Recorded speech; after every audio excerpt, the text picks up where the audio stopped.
Hello, everyone, and thanks for joining VR Download and giving us your time today. In case you're new here, each week we meet in virtual reality using the latest technologies to discuss the next generation of personal computing.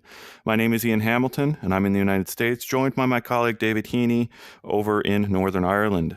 VR brings us together into this broadcast studio where we've got multiple automatic cameras, a TV to show images and videos, and we can see live comments from YouTube on our tablets here in front of us. We syndicate VR Download out to all podcast platforms and encourage our audience to become members as we continue exploring the next steps in personal computing. Heaney, how are you doing today, and what do we have for our viewers? I'm a little sick today, but I'm still coming onto the show. I wouldn't miss it even if I'm slightly sick, but you can probably hear it in my voice. Today we're going to talk about VRChat adding experimental controller-free hand tracking on its Quest native app. We'll talk about Meta's first ever VR revenue drop since it started reporting its Reality Labs data separately from the rest of the business. And finally, we'll talk about the other fact that was revealed in that Meta earnings call, which is Quest 3's release window. So 3 very interesting topics to talk about today. Yeah, and thank you for all of our members who are tuned in today. I've got Dunadam. Let's see who else here. There's a couple others. We've got Guy Godin in our comments, the creator of Virtual Desktop, King Jellofish. And yeah, let's get into that first subject with VRChat's experimental support for hand tracking. This is a pretty big deal, a long time coming. I remember when Quest first added hand tracking, I was pretty quickly out there trying to find out if VRChat was going to support this. It was a wait and see feature, I think, more or less at the time. And that's kind of the status of the face and eye tracking, I think, across the social platforms. So like Rec Room and VRChat have not seemed to implement the face and eye tracking built into the Quest Pro. And it very much appears to be kind of a wait and see approach to see how many people adopt the Quest Pro's version of face and eye tracking, how those APIs pan out, and before we actually see that rolling out. Heaney, do you have anything? This is my video here that I recorded over the weekend. Do you have anything you want to get into before I start talking about this? I was just going to say on what you were saying there about face and eye tracking, it is important to remember that the APIs for this were only released very recently, and for huge platforms like VRChat and Rec Room, even if they were wanting to support it as soon as those APIs are ready, it's going to take them weeks to properly implement something like that. As you said, this hand tracking's been available on Quest for years now, and we're finally just seeing it come to VRChat. Yeah, and of course, we're already seeing a lot of comments out there that are pretty interesting, and I think we'll get to them eventually. We'll scroll up and catch up to them if we don't get to them for a while. But let's talk about this hand tracking a little bit. I met with Jenny. She is a volunteer teacher from the Helping Hands community inside of VRChat. She's been in there a couple of years, and this demo she gave me was really, really cool over the weekend, where she went into the Valve Index. She had 2 base stations tracking her location and all of her movements from different corners of her room. She had 3 Vive trackers on, 1 on her hips, 1 each on her feet, and that provided the tracking points necessary for full body tracking. And this is a follow-up to something I did a couple of years ago. The pandemic sort of has warped everyone's perception of time, and it feels like, 20 years ago that I actually did this demo of American Sign Language in, I think it was, I did a demo of American Sign Language with multiple people, one of whom was deaf, to see what the limitations were of the tracking technology in trying to express yourself with where the tracking was at that time. I also used the opportunity to do that story on hand tracking to kind of pressure Meta and see what was the status of their support for this specific use case for hand tracking over the long term? Like, how focused are they on that? And I put that question to them, put some quotes in that story, put some quotes from experts out there who have used this technology. And now I've got this update after 2 years basically of progress in making the hand tracking better. So obviously hand tracking went from an experimental setting. Now there's actual store apps that are released specifically for hand tracking. And we've moved all up to using hand tracking 2.0, which Heaney has implemented in our studio. And it's what brings these avatars to life to such an incredible degree, Heaney. I see it in our comments every week now where people are sort of blown away that these avatars are animated such that they are, right? That it's, people hate on these avatars, and for good reason. They are very unlifelike. But at the same time, the hands, I'm convinced the hands bring them alive in a way that controller tracking doesn't necessarily do. You feel a lot more life in these avatars. So this demo with Jenny, she did the first part of the demo in the video that I produced in the Valve Index with the Index controllers, and showed how, yeah, you can track all 5 digits in the Index controllers, but you can't do this. You can't separate your fingers on the Index controllers. So after her initial demo in the Index controllers, she jumped over to Quest 2 and started showing all the things you can do over there. And the cool thing about that was, over on the Index demos, you could see her signing things like dog. She mentioned, like, dog, it seems like you're patting your leg in order to, like, almost call a dog over to you. That's apparently the sign for dog. And you can't do that on a Quest right now because there is no body. There's no lower half generally. And even if there was, you couldn't really necessarily track that kind of movement because of the hands being so far down to your sides. Then over on the Quest 2 side of things, you've got, this separation of the fingers, and it's so incredible. And what was really cool after I put this video out, Jenny was jumping into this. So this is beta support in VRChat. This is, you have to install basically a special beta client of VRChat to do this. This was her first time going in there. It turns out that there are actually comfort settings to take care of one of the problems that were happening in my video that we captured.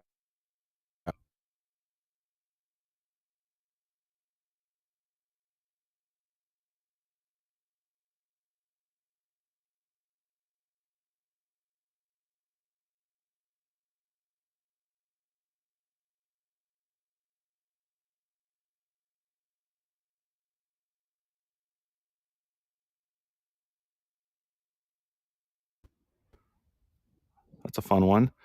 I warped right out of existence because I put an image up here on the screen. I am back. All right, so this lets you disable. You've got a setting. You can basically go over in comfort settings and disable the locomotion, and it will allow you to fully express yourself with sign language without some of these gestures activating to do movement. And that's going to be an absolutely incredible setting.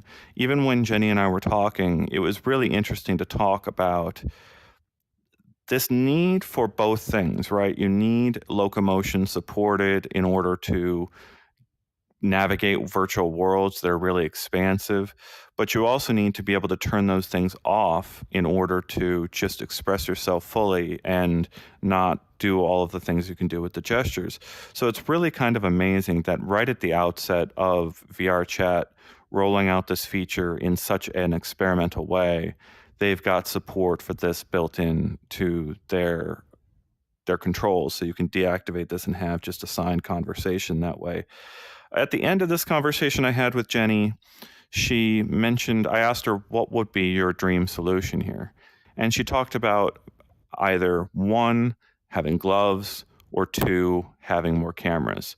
And that's what was really, really cool about this demonstration of Index to Quest 2, is you could see that somewhere in between these two solutions, there is a almost one-to-one way of bringing sign language into VR, with the ability to, reach up to your head and motion from your head outwards, motion from your body outwards, motion on your body all over.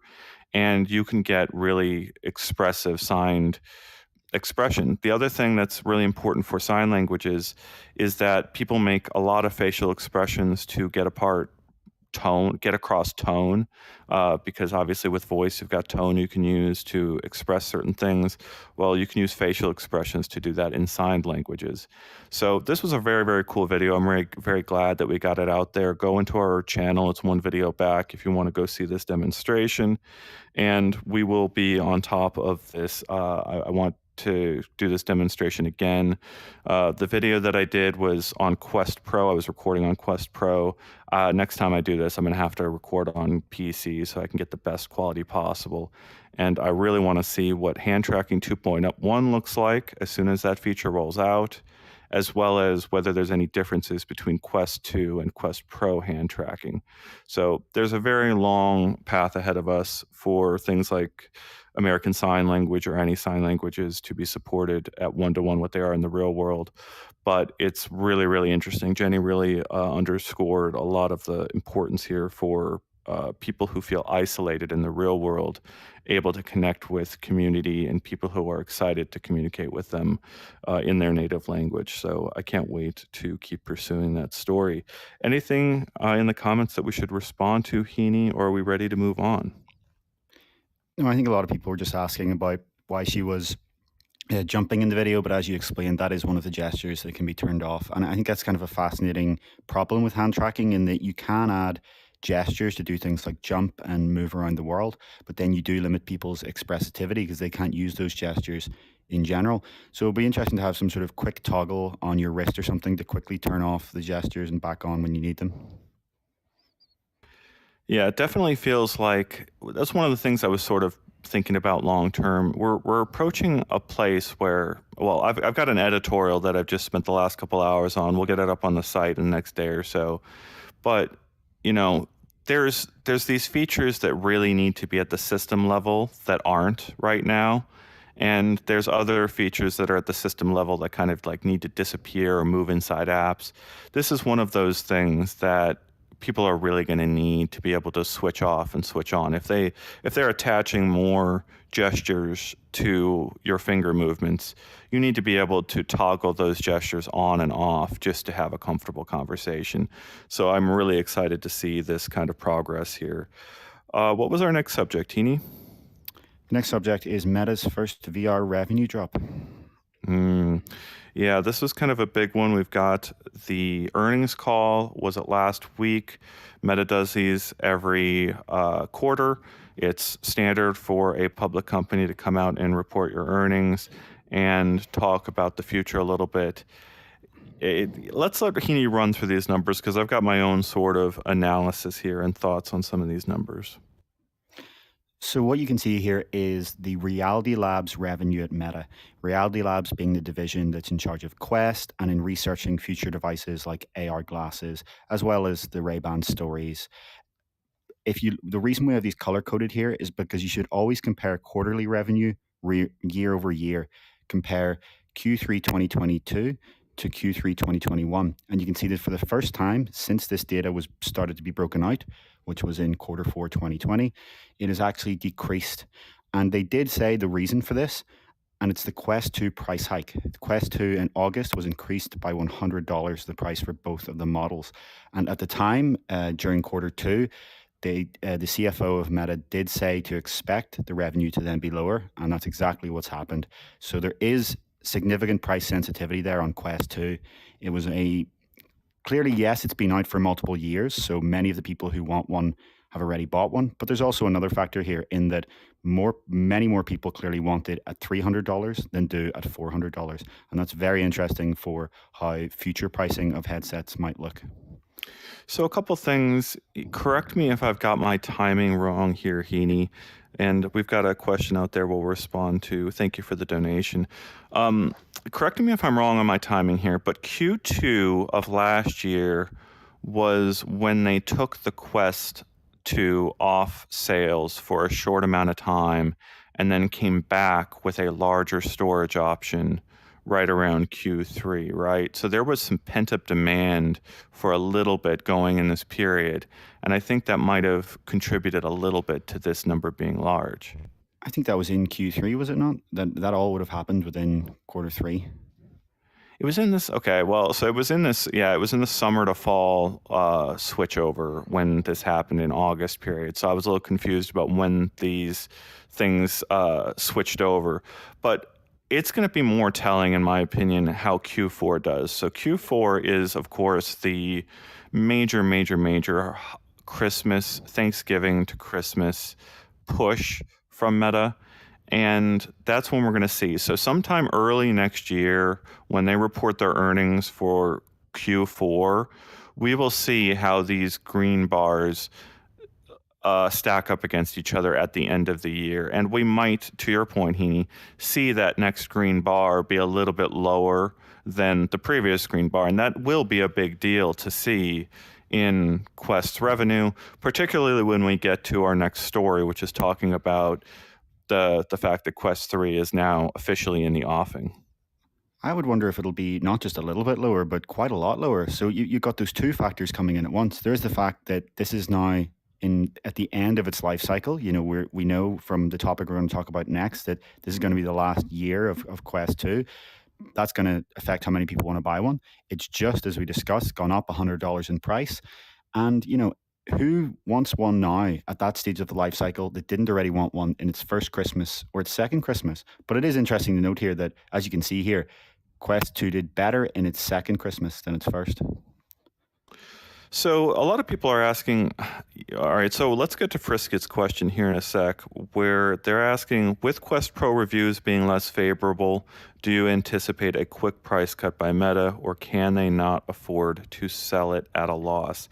That is a fascinating question, really great question that I don't know if we can answer precisely, but I think we don't have, so everyone is aware that there aren't a lot of great games announced to release between this period on the Quest platform in the next, 2 months, right? There's nothing other than Iron Man VR. There's nothing huge sort of ready to draw people in. I will say, however, that there are things Meta can do to sweeten the deal, right? They've got bundling opportunities for games from their 8 studios that they've acquired that they really could, if they wanted to, make the Quest a more appealing product this time around. One of the things that we've noticed on the sales pages for Quest is you can pick a couple games, I think, to buy with your Quest, and they'll come sort of pre-connected to your account. We also noticed that they are doing a warranty program, an accidental damage program for your Quest headset, so you can pay more, just like on AppleCare Plus over on the Apple ecosystem. You can have accidental damage to protect your Quest going forward. There's ways that they can entice, I guess, buyers to show up this time around. And then there's also the Quest Pro on sale as well. So pulling in $1,500 per headset sold is going to be another portion on this green bar that just didn't exist previously.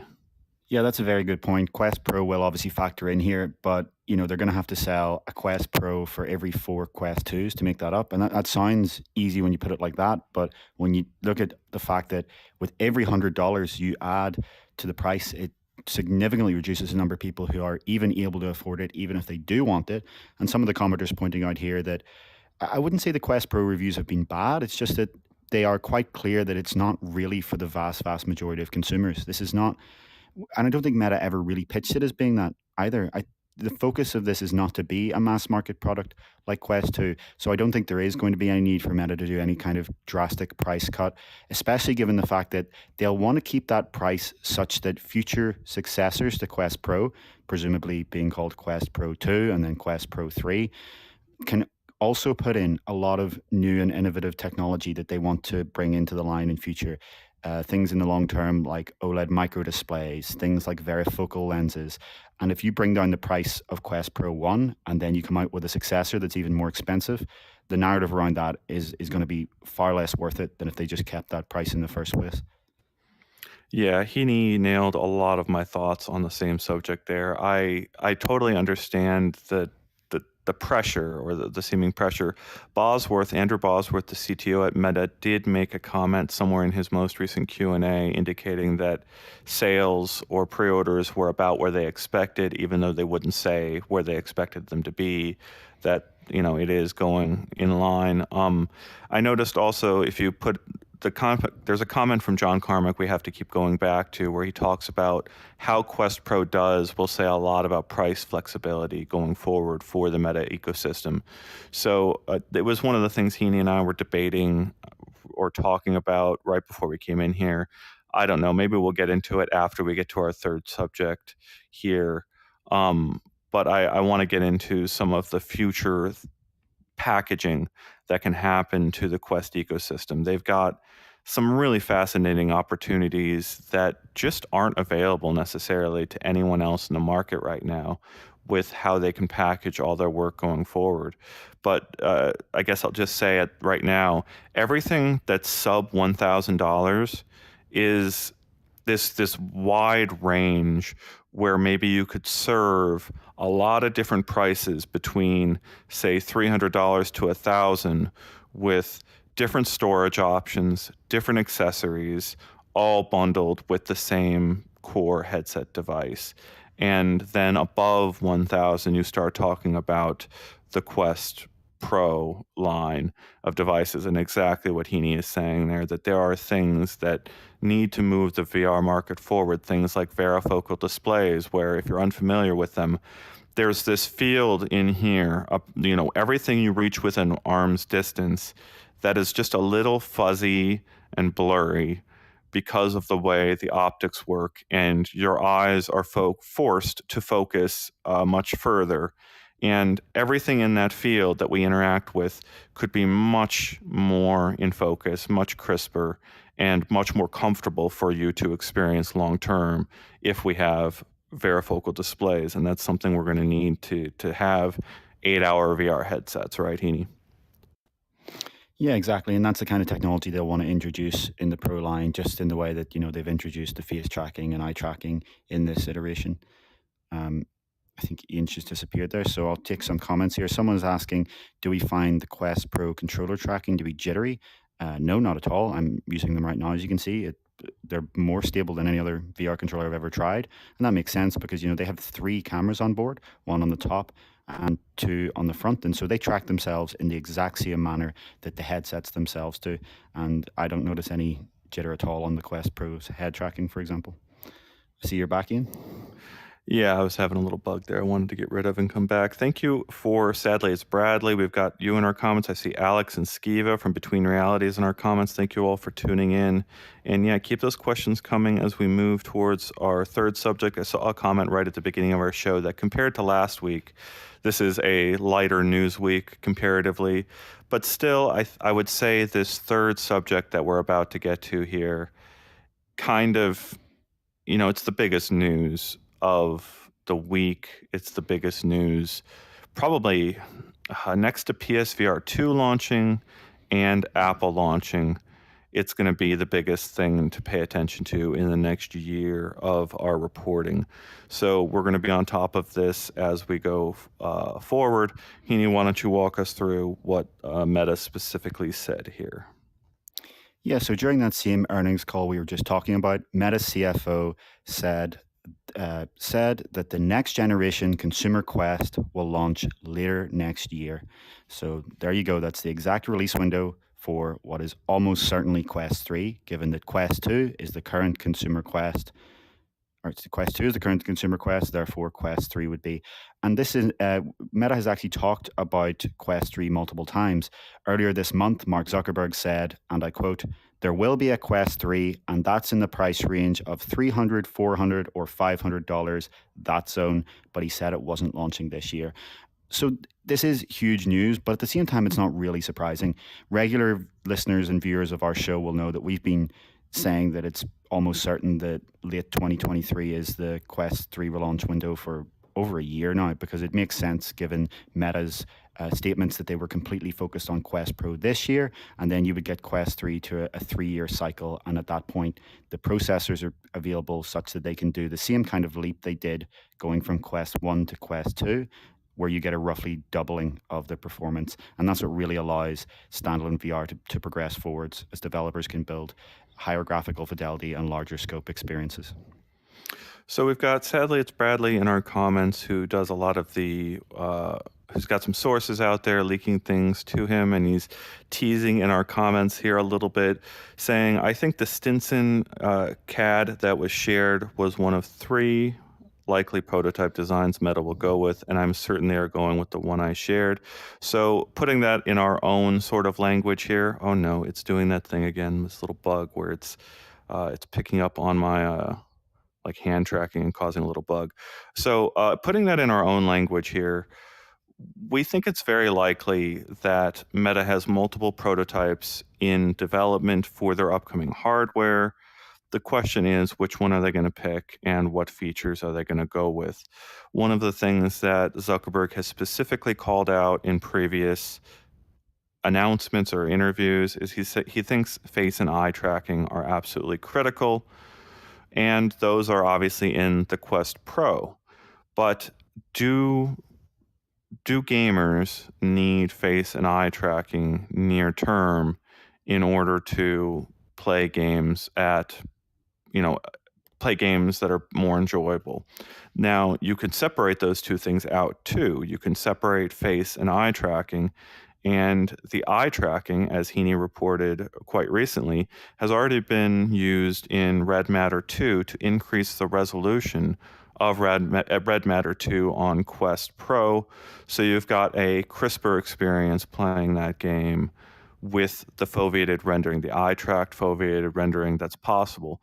The cost that we've understood in talking with Meta and diving into the specs is that because you're doing the processing of the eye-tracked data and you're drawing power that way, you're not necessarily gaining a whole lot more in performance, even though over on Red Matter 2, they've made a third better resolution, right, Heaney?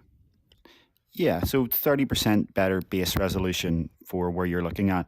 And it's good and it's great. And when you try that, it's a worthy improvement. But at the same time, Meta will be asking, is that enough of improvement to justify the cost that it would be?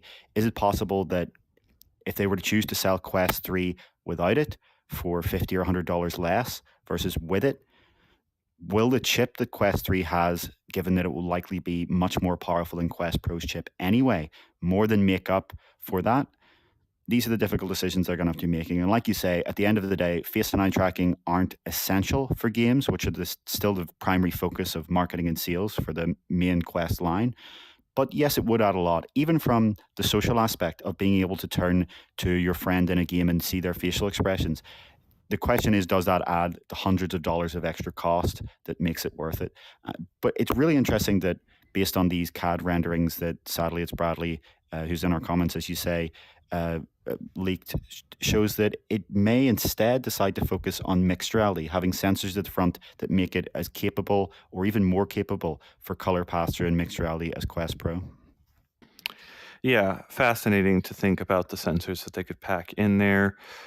There was another comment from Andrew Bosworth where I specifically asked, so if you go back to his most recent Q&A, I asked him the question of what happened to the depth sensor inside the Quest Pro, and so he responded to that question and basically said it was one of those decisions near late in production where they more or less what Heaney had theorized, that they decided to focus on using their existing sensors to do some of the reconstruction over the long term. But as Heaney broke apart in his review so wonderfully, that depth sensor and sensing the environment more quickly is going to be really, really fundamental to the next steps of all this. And it will be part of my editorial as I break this down. There are like 6 modes of Guardian on the Quest system. Room setup, room scale, stationary, desk, couch, space sense. All these competing ways of actually protecting you, letting the system know what kind of mode of play you're in, and then to do these amazing mixed reality experiences like Figment XR, where you can have like an Earth floating in front of you, and then grab a moon and toss the moon, and it'll bounce off your real walls around you, and then continue in orbit of this virtual object. Like, that is really, really, really awesome to see. And having these objects bounce off your physical environment are really great. But measuring out every wall is arduous and really, really painful. And then also going back and remembering, like, to notate if things move out of those places, like, that's just a nightmare. And it would all be helped by a depth sensor built into the device. The question is pricing, right? How much is Meta willing to subsidize their mass market device, and how much are they willing to lose? How much can they lose? That's the overlying pressure. Why you're seeing Meta's stock just drop day after day.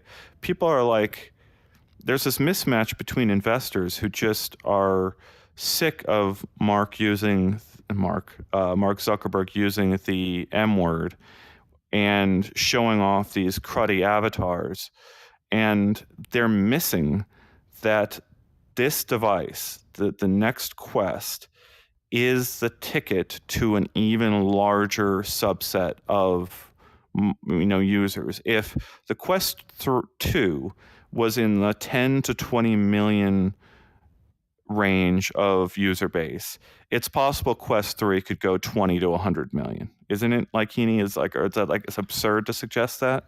Well, I think your upper limit's a bit absurd. I think 100 million's a bit absurd for something this soon, but I don't think saying that it could get to the 20 to 40 million range if they can back it up with the kind of games that we think they may be able to.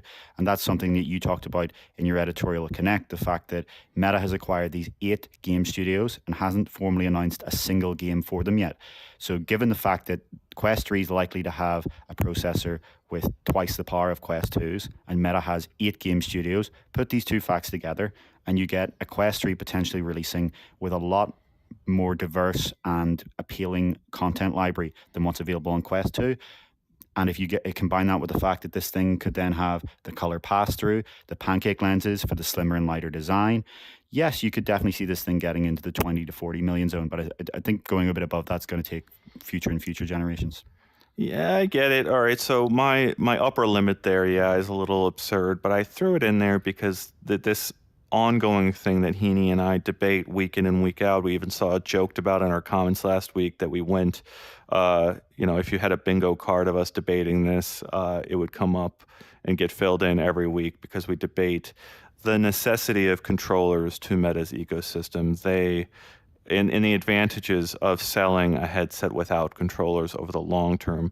They've got very clear branding and content restrictions on being able to make this evolution, where everyone that buys a Quest expects it to be amazing for games, and you can't have great haptic experiences with open air hand tracking, right? And so many experiences rely on incredible haptics to make the experience great. You also require the absolute precision that's possible with an analog stick, being able to do minute movements or minute actions just is not matched by moving your thumb in the open air like this. But there's other things coming in Meta's long-term research. There's the wristbands that they want to get out into the market sometime in the next 6 years. So Zuckerberg, during that conversation with him recently, said that he expects their wristband tech, these neural input sensing wristbands, to be faster than keyboard input by 2028. It's a fascinating claim, and probably speaks very much to his belief in this input system. But you've got a century and a half of, like, the QWERTY keyboard layout, and going from typewriters to keyboards to PCs, where typing fast at a keyboard is like the quickest way a lot of people express their ideas and hit the delete key on those ideas and fix them. And imagining that being surpassed by a wristband is pretty far-fetched for a lot of our viewers out there, right? Like, it's hard to imagine that. But there's Thomas Reardon, who is the head of the Control Labs team that Meta acquired a couple years back to pursue this idea, hinted during this conversation that, they're not going to, he said, they're not going to talk about products, but they've got very compelling results towards a product, basically hinting that Meta is betting big on this idea. Now, I saw in our comments here talking about the research needs and the way the stock market is responding to this investment, right? The thing that I come back to, and it's absolutely critical to understand this market, right, is Apple is the market leader in AirPods, right? You put these things in your ears and you've got noise canceling audio everywhere you go. And then they've also the market leader in watches. And these were markets they entered into after redefining, after leading in the iPhone marketplace. Those are places that Meta wants to be. They want to have products that are in those same places. Right now, you buy a third-party accessory to go in, earbuds to go in your ears.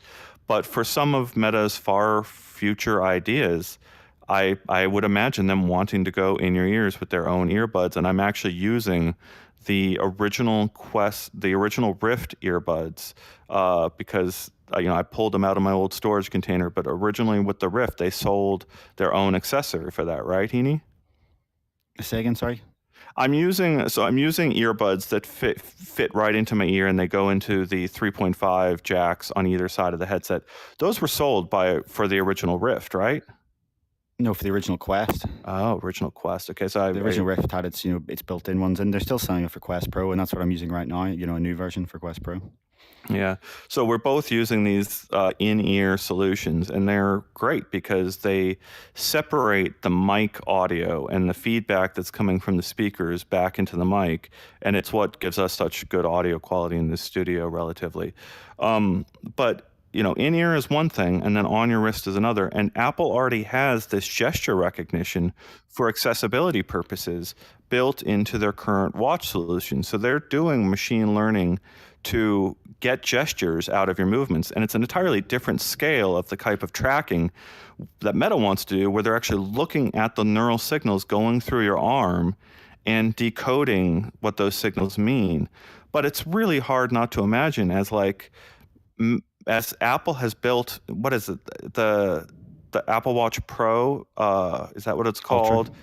Ultra, yeah, it's up to $1,000, isn't it? If you get it with the core experience, they have built out this watch line, like I said, all the way down into a couple hundreds of dollars, all the way up to this super expensive line. The iPhone is down into the hundreds of dollars, all the way up into more than $1,000. Meta is moving in that same direction with the Quest line, and then the Quest Pro exists at this ultra high-end side. But what I'm getting at is people criticizing this investment on Meta's side are missing that these tens of billions of dollars they're investing every year are simply to catch up to Apple and be able to provide products that compete with Apple and Google at their playing field, or at least maybe a few years ahead of where they are, is the hope.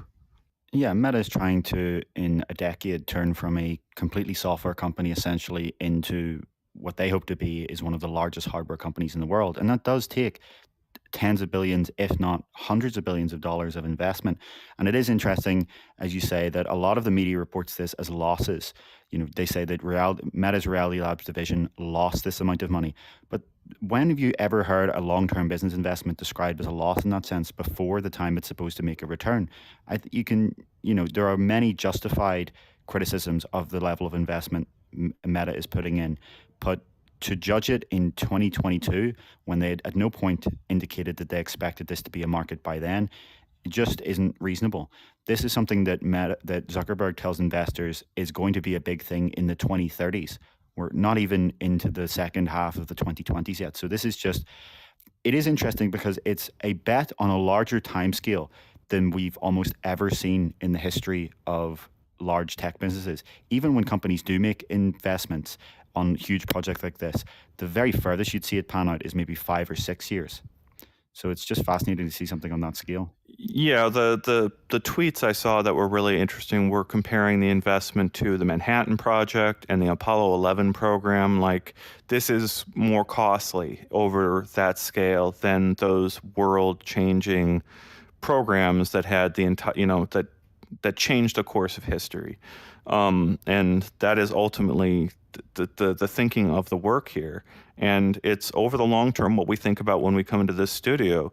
One of the things I saw we'll keep repeating again and again in the coming years, but these codec avatars that Meta is pursuing as their long-term ideas, there is a day sometime in the future where Heaney and I could probably come into this studio with a head-mounted display that senses our facial movements enough, and we've been scanned with enough detail that Heaney and I could feel like we're sitting together with our real, actual, physical appearance mirrored into the headset pretty realistically. Do you think we're going to get there, Heaney? Let's be clear on that.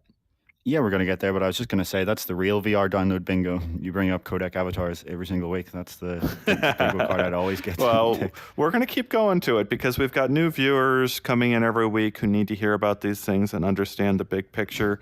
It was my talk with those executives where it's like, if you're obsessed with VR, like we're obsessed with VR, you end up getting in these conversations with your family members, trying to express to them what's the big idea. And like, you can't really get across in those few moments when you interact with them that, oh yeah, we're going to be doing the future version of telephone calls with these headsets, right? Like, it doesn't get across really easily. So we have to kind of keep practicing. There was this really good question I wanted to get to. So go ahead. I'm just going to earnestly answer your question first there. Yeah, I do think we're going to get there, but I think it's going to be a lot longer than I think you're assuming. I think it's going to be closer to the 2030s than the 2020s, or at the most optimistic, closer to the second half of this decade than the first. But I still think that VR and social VR and avatars can provide an enormous amount of value in between then. Even if you just take what we have today and just add more realism, add better face tracking sensors, better eye tracking. To answer someone's question earlier on, we are not using the Quest Pro's face tracking here or the eye tracking. This is not using that yet. But even if you do kind of see it used in one of the few apps that supports it, Horizon Worlds at the moment, or Horizon Workrooms, these avatars don't really suit detailed face tracking so well. They were clearly designed around headsets that didn't have that at all, to not show as many facial details such that they didn't look dead and lifeless. Because if you have an avatar that has all of these photorealistic features like some of the Unreal Engine metahumans, but you pair that with a tracking system that doesn't actually track all of those facial details, it doesn't look like a person. It just looks like a completely dead mannequin, because no, people don't just sit there completely with a completely lifeless face. And so it'll be interesting to see, as the face tracking gets better and as the avatars get more real, how much value is there before we even get all the way to those codec avatars. So Julian's comment here saying it's worth mentioning that the pie-in-the-sky metaverse vision being unconvincing to investors and the wider press is entirely Meta's communications fault, and it was predictable a year ago already. That's a perfect comment, right? That is very, very, very spot on. And specifically the Quest Pro getting, I don't know, misunderstood or divisive, right? It's gamers want a new game system, right? And Meta didn't make that. And we just have to kind of keep hitting, didn't make that yet, right? This is what we're getting to with the Quest 3, is we think that's probably the next game system, right? And there are different ways to take it in the future. The question that I come back to, Heaney, is, okay, let me put our debate over hand tracking versus controllers this way. Do you think the Quest 3 will be backwards compatible with the Quest 2's controllers, as well as the Touch Pro controllers that you're using right now? Yeah, I think it's likely. I don't see the only reason I would have against that possibility is that if you look here, the side cameras and the front cameras are positioned such that you wouldn't get much top visibility. So if you were using IR track controllers like the Quest 2s, and you were reaching them all the way up like this, there looks like there would be dead zones in this design that don't exist in the Quest 2 design. So that's the only counter argument against that idea. So I heard one of our commenters last week propose a really interesting idea that we didn't have time to bring up. But What if the Quest 3 controllers are essentially somewhere in between the Quest 2 and Quest Pro? What if they have one camera so that when they're outside of the headset's tracking range, they can still do some basic low quality tracking, but then when they are in the headset's tracking range, they're still tracked by an IR LED ring. With that one camera, they could potentially use a more simple chip with that doesn't cost as much, and then they would basically get you something that's a midpoint between the two. And for people who want to, they could still then upgrade to the full Touch Pro controllers to get all aspect high quality tracking and the enhanced haptics and the stylus tips and the force sensor and those other features that make it so costly. Very, very interesting idea there. I think yeah, so what I was doing last night on Wikipedia is I was delving into the history of the DualShock controller over on the PlayStation line back to the 90s to try to think through how this evolution will work. And if you go back to the 90s, it went from like the simple PlayStation controller that shipped in 1994, which had no analog sticks, to the dual analog sticks, which shipped in 1997, and then very quickly they added the DualShock Rumble to the line, and then they had some like back and forth over the years where they had to remove the Rumble and put it back in, and they changed the controllers. But from those analog sticks hitting the controllers to even now in the DualSense controllers, you've got a remarkable kind of continuation of just steadily improving the design. But the thing that struck me is when you go from like PS1 to 2 to 3, there's a lot of cross-generation compatibility in some of those controllers, right? Yeah, but it's more important there because you had split screen, so that if you had an old controller from your past console, it can then become something to be another player. In VR, there's not really a direct analogy. And I think when it comes to this debate that we constantly talk about of, when will Meta drop the controllers as a requirement? When will they sell the headset without the controllers? The problem is that there really is no useful analogy from tech history. I don't think there is a device where the hardware input device is so vital to enabling so many of the apps in the same way that track controllers are in VR. The closest analogy that some people try to make is how tablets are sold now with a keyboard or without, the Surface tablets, the iPad Pro. But even then, the vast majority of iPad apps are still completely functional and can work very well using no keyboard. And that, to me, it doesn't really apply, because think of the apps that absolutely will require controllers. Even arguably the most popular VR app today, Beat Saber. How will Meta sell a headset where their own headline flagship game, the game that almost people that don't even know what VR is in many cases have recognized Beat Saber? You're going to have you wave your hands in midair without the controllers? It's such a difficult transition for Meta to make, and I don't think it's going to happen as soon as Quest 3. I appreciate that. Yeah, Heaney's always come back to earth thinking on this with me. I think the only reason I'm with Heaney's logic there. The thing that gets me is if you do have forward compatibility of the Quest 2 controllers and the Touch Pro, it's just a cheaper, less expensive upgrade cycle for people that want to buy the headset without that thing bundled, right? Sure, but as we were just saying, Meta's goal isn't to get the 10 to 20 million people that will have bought a Quest 2 by the end of its life cycle to buy a Quest 3. Their goal is to double that or triple that or grow the market significantly. Meta has been very open that their North Star here is not about, unfortunately, the current VR buyers and what they want. Meta's North Star is constantly, what do the people who today don't own VR want, and what matters most for them? And yes, dropping the controllers is what matters to a lot of them, but at the same time, it means that all of that investment in those game studios that are building this content for these controllers then becomes useless in that context. And it's obviously going to happen eventually. It's obviously at some point you're not going to get 1 billion people using controllers that look like a PlayStation controller cut in half. Try to put someone who's not used to or has never held a gamepad in their life into a VR system, and you'll see immediately why that's a terrible idea. But that transition is not going to happen as early as going to a market that's not even the size of consoles yet. Something like 150 to 200 million people use consoles in the world.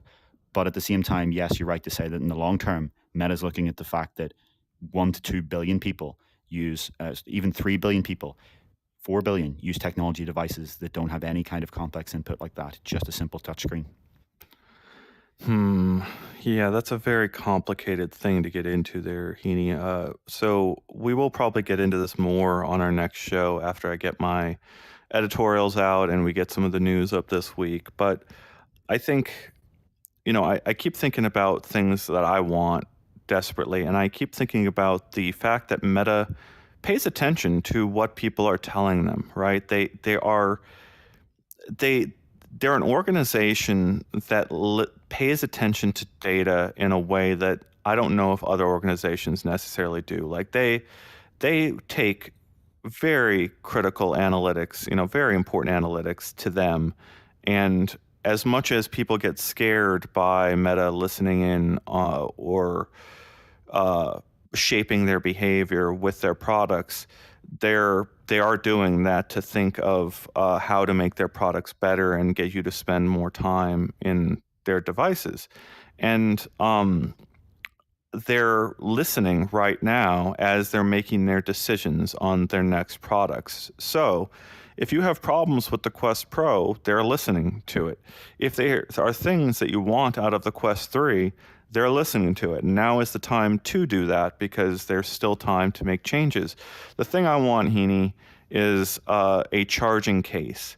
They've got this charging pad for the Quest Pro, and it's a bummer because like every time I put it on the charger, I have to like jiggle it around to make sure it really goes onto the pad. But we've seen a patent quite recent, a little bit in the past where it was a charging case, and in theory, you would have your headset protected while it's sitting inside this case. Already on the Ray-Ban glasses that Meta ships, they have this case that the Ray-Ban camera glasses come in, and you get, I think, 2 or 3 charges out of the case itself, even when it's unplugged, just like sort of the AirPods work. So I would be really surprised if, when we get around to this Quest 3, they don't have an official accessory for this purpose. It would be so much more useful in my mind to have that instead of this charging pad, I guess, that just works at home. But if it adds significant cost, I could see that being a problem. But that's why I went to this question of the controllers, right? What kind of controller system are they going to go with? And that was a really cool idea there on the in-between controllers. It's just, I still think about the compatibility thing and whether they'll sell this without controllers at all for people that just want a slightly cheaper upgrade cycle. Yeah, I think the main factor of whether they're going to sell this thing without controllers, again, I don't think it'll happen, but I think it's based on how much of the Quest Store apps actually let you use just your hands without controllers. And right now, it's a tiny fraction. There are some apps that are specifically made for hands and they're great. And then there are some apps that kind of have side support. But if you look, VRChat is arguably the kind of the biggest, most major app to actually add support. And even it's experimental and it's not how you would really want to use that app in the long term. Even Meta's own Horizon World doesn't have support for it. The top played experiences like Rec Room and Beat Saber and Onward and games like that are obviously going to have a very difficult time to ever be able to support no controllers. Meta is obviously trying to push developers with the Interaction SDK, which is, in my view, the best piece of software Meta has ever released. The SDK that lets developers very easily add hand-based interactions in their games so that you can pick up objects and move them from one hand to the other and have these floating interfaces. Meta has made sure that that supports hands and controllers equally so that you can, even in the middle of a game that uses this, put your controllers down and pick up your hands and continue to interact with those objects. But it's going to take months, if not years, to get that into the vast majority of store apps. And there's going to need to be some sort of incentive there, because why would developers focus on that when they know that every Quest headset does come with controllers? There is a strange chicken and egg problem there, wherein the thing that would push most developers to actually support hands would be a headset shipping without controllers. But at the same time, a headset can't really ship without controllers until enough developers support hands. And I think we talk about, I like you just saying support hands, right? Like we talk about hand tracking, and there's just a disconnect from the average consumer on just what hand tracking means, what controller tracking means. All that matters is it requires controllers, or you can use your hands in the open air. And we focus so much on the branding stuff that, Heaney boils it down really well over here, that there just has to be a critical mass of developers supporting uh, hand tracking for it to get there. But the thing is, I think we're getting there, Heaney. It's just um, they have to kind of figure out how to separate branding wise, uh, getting the headset and using it in that. It's not just branding; it's also the system on down. So I am I'm impossibly frustrated with the software on the Quest system, and I saw one of the commenters talking about uh, some of the things that we get into, but like on a Quest system, you can have PC monitors brought over from your remote desktop PC. You can have APKs, so you can go on the internet, get an Android package, sideload it onto your Quest, and have an APK on your Quest. And then you can also have multiple browser windows. You can have your tracked keyboard. You can have your mouse, and you can have your cursor in VR to run back and forth between your browser windows. But none of the things I just described work together seamlessly. It's all buried inside various apps. It's inside workrooms. It's inside immersed with the pass-through keyboard doing some of this stuff. It's in the home experience. You can have the 3 browser windows or an APK, but you can't have your PC monitors brought over there. And it's enormously frustrating to think about this device as being like a workhorse PC replacement, or even a Chromebook replacement. You're trying to replace a $200 Chromebook with a VR headset that's $1,500. It's absurd. But people are trying to do it, and you can't do the simple thing of have all of your apps from different places in front of you at once. Uh, it's they need to do some real thinking about who their ideal user is long term, and when they open the headset, what kind of experience are they going to have? And I think hand tracking is going to end up being part of this, right? Like workrooms. If you go look at workrooms and you see our history of reporting on it, it's about a year old. It is the first app from Meta that they built from the ground up for hand tracking. And what that allowed them to do was to rethink the way you use the touch controller. So because they assumed that you're interacting with these computers around you with hand tracking, they figured out that you could take the touch controller, put it down on the desk that you've got marked off in VR, and draw things out on the table in front of you. And just now with this most recent update, they've now added sticky notes that you can pull out, and you've got like a large sticky note that's about this big or something, and then you draw out a little sketch on it, and you decide to put it up on the whiteboard, and it shrinks down a little bit to a size that makes sense on the board over there, and you've got sticky notes you can put up there. But these sticky notes don't come back into your home. You can't put them on your real room walls. You can't like say, oh, hey, Meta, show me all my sticky notes, and just have a wall of them right in front of you. Like, there's no system level realization of this feature. It's all buried inside of this Workrooms app. And even today, like for example, I was trying to I went into the home, and I used the Lord of the Rings home space, which is like cool to be in, was it Khazad-dûm, the dwarven lair from the Lord of the Rings. And I went inside that space, and I had multiple browser windows up in front of me, and I wanted to teleport to another spot in this home space. And I realized I had to actually get rid of the browser before I could teleport to another space. Like, it's I can't really express how maddening and frustrating it is that this stuff is so dispersed over the different systems. Like, all of it is there. They've got such cool things, but it's just buried in these layers that they are going to spend months sort of surfacing.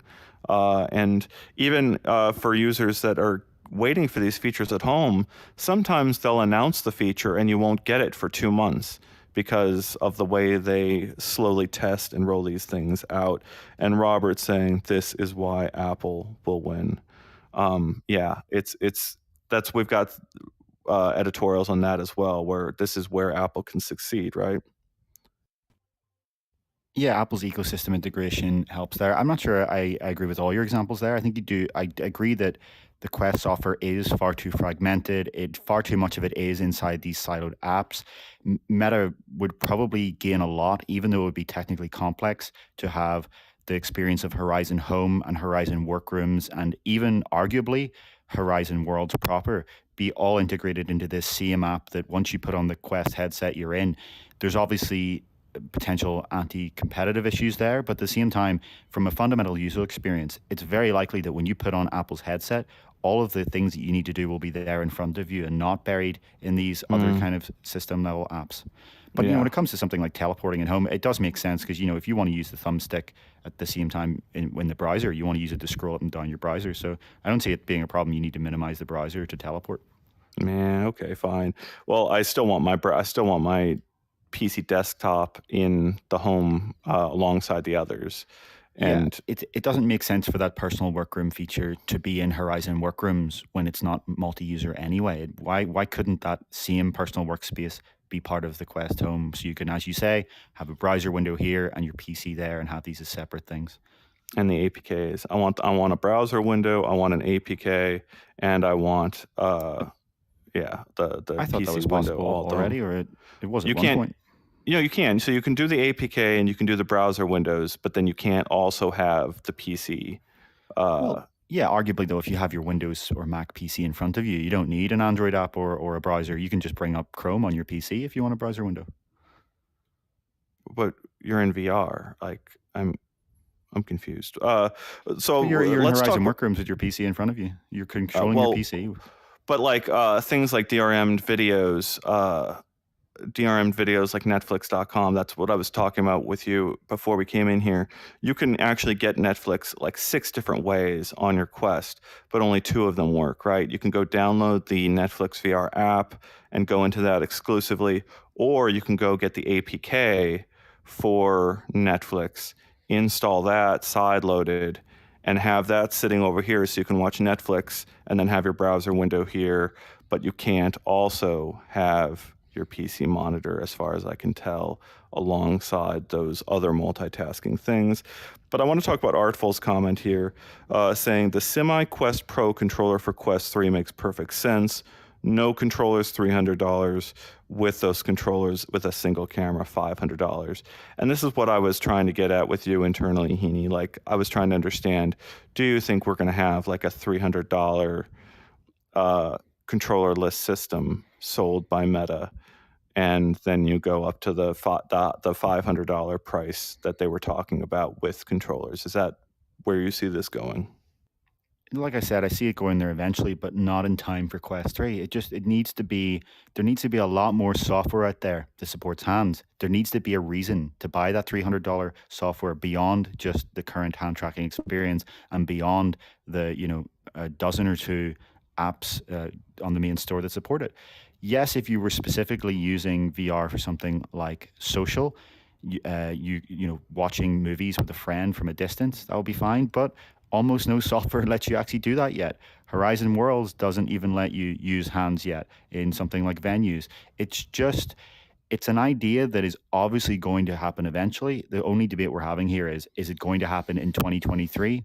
No, I think it's going to happen much closer to something like 2026. No, I get it. No, I think where we're missing each other's points here is that all I'm saying is that for people that are trying to upgrade from Quest 2 to Quest 3, or even from Quest Pro to Quest 3, it's cheaper for them to go and get the device without the controllers. And I'm not saying that it makes sense for a controller-free SKU right now. But if they're selling their Quest 2, which presumably you would do before you get the Quest 3, you're going to need to sell the controllers alongside it, because no one's going to want to buy your Quest 2 without the controllers. Or if you're giving it to someone, you're still going to want to give them it. So, assuming you're what would you do with the leftover Quest 2 headset? What really needs to happen for the upgrade path is what I wrote about in an editorial a few months ago, which is that Meta needs to provide a trade-in service. If you own a Quest 2 today, you should be able to trade it in for a discount on the Quest 3. That's how Apple does it. That's how a lot of other hardware companies do it. And the fact that Meta didn't do it for Quest 1 was a real tragedy, because it did leave those people who had spent more money on Quest 1 than Quest 2 was priced when it launched completely left in the open. And within a few months, you got these games started to release that were only for Quest 2. Then over time, you saw features come to Quest 2 first. And that was a device that had only been on the market for 18 months. What was the better solution there? To let people use those older Quest 1 controllers on Quest 2, or just to let them trade in that Quest 1 and get hundreds of dollars off? Yeah, and a lot of people in our comments, just reiterating exactly what you're saying. It doesn't make sense. It's a format change to go from these things. It doesn't make sense to do it right now. It's absolutely right. And that's a really good point about having to sell off the Quest 2 as a package. Makes a lot more sense than divorcing those two pieces. But even so, it's interesting to think about that happening, because like you can have a Quest 2 and use it with a controller-free setup, but there is so much system-level software that they still need to kind of work out to have a Quest experience from the start without controllers, right? So that's a Yeah, lot of software development they still need to do to get there, right? and if you were, yeah, and just if you were to list every single Quest Store game that supports hands, and you showed that to someone as the content library, who would consider that a big enough content library to spend hundreds of dollars on a device?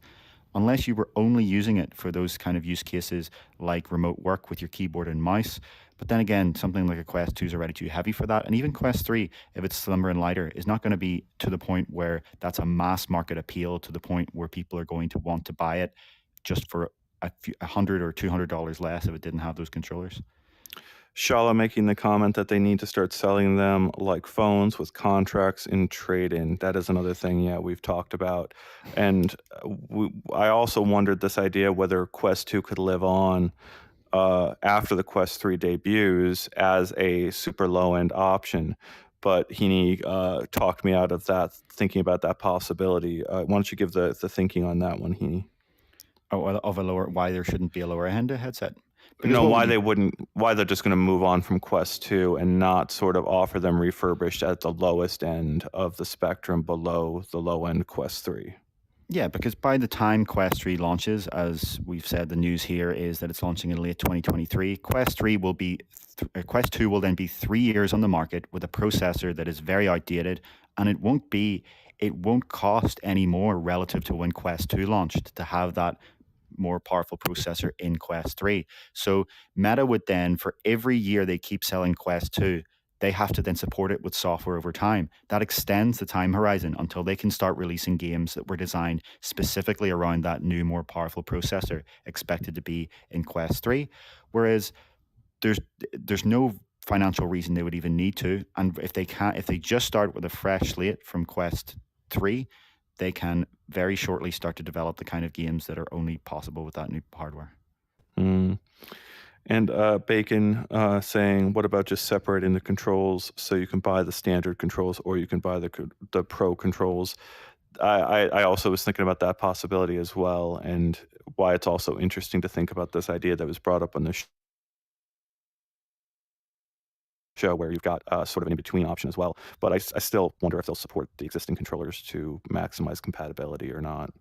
Yeah, I think the problem with making any decisions around the Pro controllers is that the number of people who are going to buy $300 controllers for a $400 headset is absolutely tiny. Yes, it's great for those people who want to. And like I said, if $300 is worth it to you to get these better haptics, to get this all aspect tracking, that's great. And we are really happy with these controllers and I would recommend it. But the number of people who are going to do that is just absolutely tiny. Look at what we were talking about in the middle of this show. Look at the price sensitivity of even taking Quest 2 from $300 to $400. And you're talking about this market of people then asking them to buy $300 just for these better controllers that, yes, to us, VR enthusiasts, these features are great, but to the average person that's just coming in and buying something like this, it's not worth it to spend almost the amount of money they just spent on a headset over again. Well, so I think we'll close out the show pretty soon, but I wanted to throw out this thing that I saw a couple of people talk about, like a puck type device that has some of the tech in these Touch Pro controllers, but is set up near your play space for body tracking. Do you think there's like a potential for sort of a dock for one touch controller and a future for this multi-mode input system for games like Walkabout Mini Golf, where you really only need one controller? And I don't understand why like you couldn't go into Walkabout Mini Golf with the one controller and then set up the other controller facing your play space on a dock and get full body tracking with existing hardware. Is that a mode that you think we would ever see near term, or I get think there? it Well, from a Meta investing their time in it, it just seems far too niche for the very few games that only require one controller. From a technical level, we'd need to look into more and check the exact field of view of these controllers and check kind of the angles of it. But even from a fundamental perspective, if you only have one aspect, i.e., you only have the camera facing you from the front, what happens when you turn around? You're sitting here in a wireless headset in mini golf. What happens when you turn around? It's not going to be able to track your arms, your limbs, your torso, or your legs as well when they're facing the Mm. other direction. If you need an external body tracking system, needs a minimum of two external sensors, just like on lighthouse-based systems. Obviously, they're emitters, not sensors, but you still have to have a base station in each corner. Yes, you can use one base station, but you'll notice the exact problem I just pointed out, which is that when your back is facing that base station, your quality of body tracking is going to be significantly reduced. So body tracking will have to either come from some sort of on controller method where at the bottom of the controllers there are cameras facing towards you, or some sort of on headset method where they're point down from you, because an external solution to be really robust for wireless 360-degree VR will need two at minimum in Mm. separate corners facing each other. Quentin asking this question: don't the Quest Pro controllers have a super limited battery life? That is incorrect. The information was circulating out there for about a day. Meta says it is about 8 hours of battery life to expect out of the Quest Pro controllers. And given that you're putting them on a dock after you use them within a couple of uses of using the touch, using the headset, you should, most cases, never run out of battery life, right? If you're gonna put them on the dock every 2 to 3 uses, you're still going to have a full charge almost always. But that was some bad info that was out there for about a day after the headset was announced. Uh, Any comments you want to respond to? yeah, Shall Alaska bring up an interesting idea of basically Quest Pro controllers, but without any of the buttons or thumbsticks or triggers or haptics, just designed to be tracker pucks that you can wear. It's a fascinating idea, and there's no technical reason that that couldn't happen. The problem is it's about consumer appeal. Again, Meta is very focused on not what the hardcore VR enthusiast wants, but what will expand the VR market. And generally, people want less friction, not more. They don't want to have to wear things. They don't want to have to strap on things. They don't want to have to add another step that you have to add to go into VR. They want there to be less steps. So I do think it's a great idea. And personally, I hope it happens. I think the things that developers and creators would be able to come up with if you give them tracking pucks like that would be incredible to behold. But I personally don't think it's something that Meta is likely to do. Shala saying it's a shame because the perfect technology now exists, but they won't make them well. I appreciate the sentiment because that is a lot of the debate that Heaney and I have. It is what we do on the show where we talk about these things, and each week we do this, we do get a little bit closer and closer to what to expect over the long term. We realize these things as we get into debate. But if you go back full circle to the beginning of this show, we had what you described as the perfect setup was not the perfect setup, right? Like, so we, at the beginning of the show with that video with Jenny, we had a Valve Index where she's got the 3 trackers on her body, and her movements, her body language are coming across to an incredible degree because of those 3 additional trackers that require 2 additional base stations in either corner of the room. And also provide the 360 movement that Heaney's controllers over here have, because he can put the controllers behind his head. We can't do that with hand tracking right now because the cameras go out of view. But, I get what you're saying. Like it is to this frustration where like we want full body, and I've seen a ton of people in our comments saying we want full body, and I want full body before eye tracking. I didn't ask for eye tracking. I get that sentiment. I don't necessarily like Heaney's done an incredible job to simulate eye tracking in the studio, and it still is really believable. So like when I turn over to him, the eye tracking tends to look in his direction automatically because of the way the system works. Uh, one of the features of eye tracking is that, uh, but one of the other features is the foveated rendering.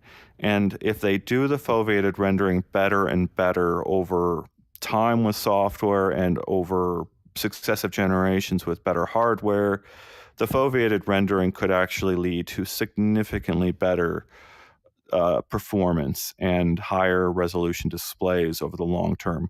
So yeah, I kind of agree. Short term facial tracking isn't a huge like consumer win, but eye tracking could be related to the foveated rendering and have a big win there.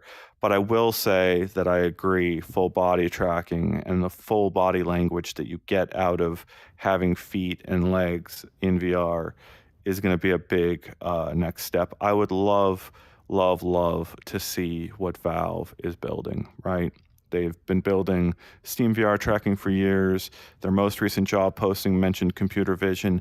Even at the back of the back at the launch of the Valve Index, they talked about recognizing back then that they recognized that computer vision based systems are a big benefit. I would just be, I would love to see what Valve does with this that we're talking about right now. You've got all of these uh, benefits of adding all this extra hardware outside of your system, but you need to build into a cheap head-mounted display at the same time. Can you have a best of both worlds solution that tracks more of your full body if you upgrade to extra hardware, or are you stuck with disparate systems that you have to? I don't know. You can only choose one or the other. We want the best of all worlds, don't we, Heaney?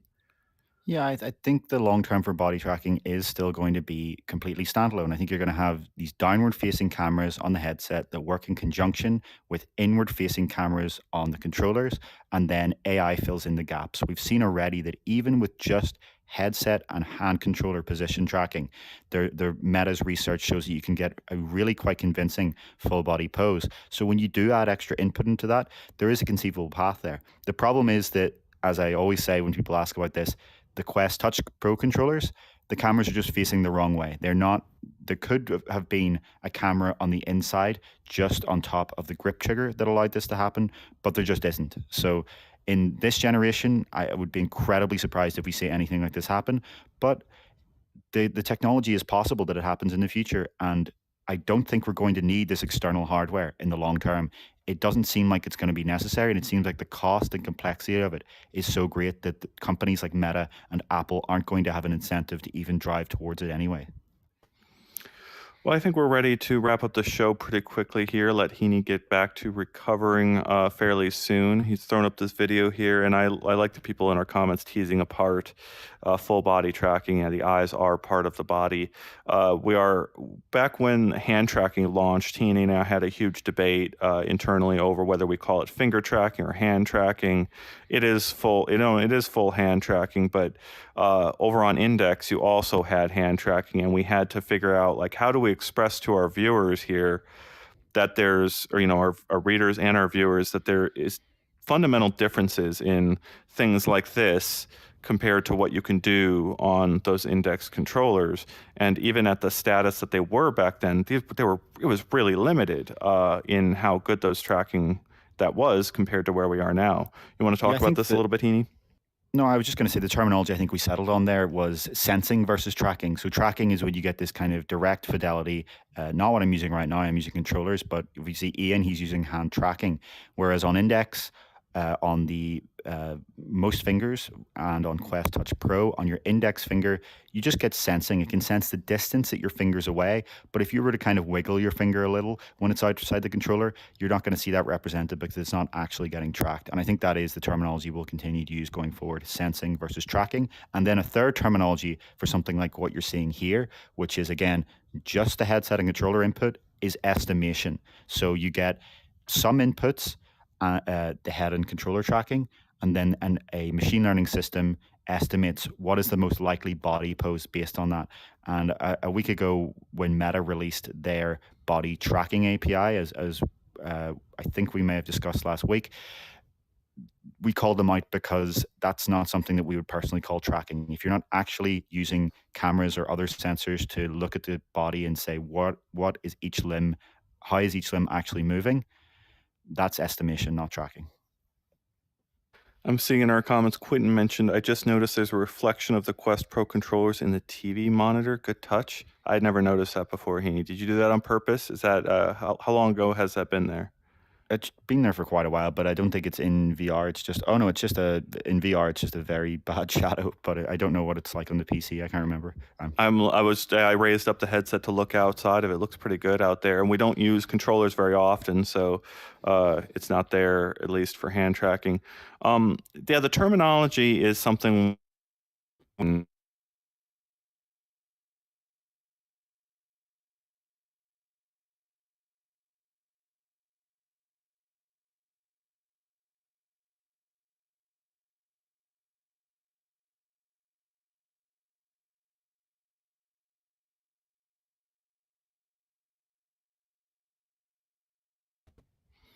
I think we both got dropped out there. Do we both reconnect at the same time too? I And think it so, yeah. just that's weird because yeah, Heaney and I escape and we get kicked out of the studio for some bug, and then we come back and it's like he never left because we both rejoin at the same time. It's weird.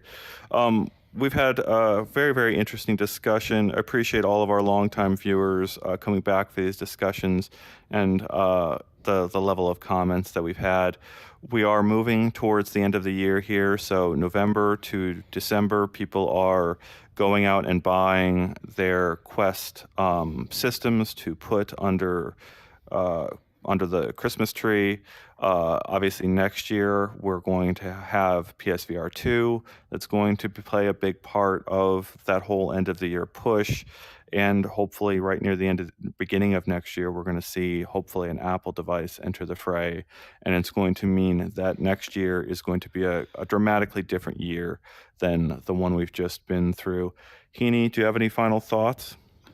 The last thing is I'd like to quote something that Mark Zuckerberg told his investors in that earnings call that we were talking about during the middle of the show and where the Quest 3 release window was released. Because this is a fascinating thing to say to investors and, perhaps a bit hubristic, definitely a bit hubristic, many would argue. But, I listen to a lot of these tech company earnings call, and it's very rare to see someone talk about this kind of timescale ever. So here's the quote. He said, I think it's some of the most historic work that we're doing that I think people are going to look back on decades from now and talk about the importance of the work that was done here. And that's Zuckerberg referencing their long-term research towards future VR and AR devices. Yeah, Quentin asking when can we expect the next Gamecast? I'm hoping we can get that back up and running in the next couple weeks. We've got some other things to attend to. And then also the other question, when are we going to have a live studio audience here in the studio?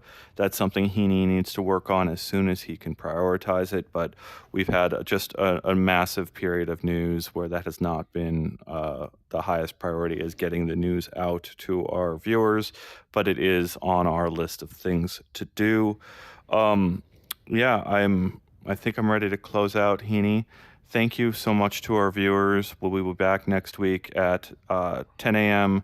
We've had an amazing audience and showing for this show. Please share this link out to others. Tell people about VR Download, UploadVR.